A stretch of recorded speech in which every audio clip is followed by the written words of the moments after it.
Bonjour à tous, je m'appelle Hilda et je suis conseillère funéraire. Aujourd'hui, nous allons évoquer ensemble les transports funéraires.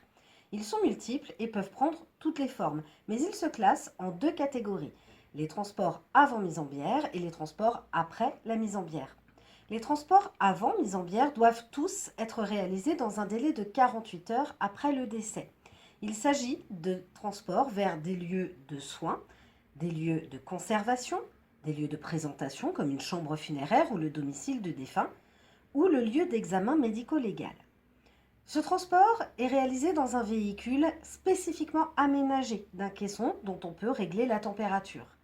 Même s'il existe des véhicules mixtes, on emploie plutôt le terme de corbillard pour tous les véhicules de cérémonie d'obsèques. Lors du ou des transports avant mise en bière, le défunt est placé dans une housse sanitaire. Viennent ensuite les transports après mise en bière. Comme leur nom l'indique, ils sont réalisés une fois que le défunt a été placé dans son cercueil et que celui-ci a été fermé. Ces transports sont réalisés le jour des obsèques pour conduire le défunt vers un lieu de culte, un crématorium ou le cimetière. Mais ils peuvent aussi concerner des transports internationaux qui peuvent se faire en avion ou en bateau.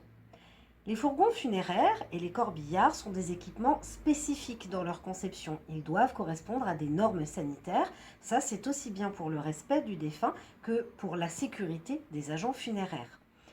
Ils sont soumis à des contrôles techniques et des contrôles de conformité tout au long de leur carrière.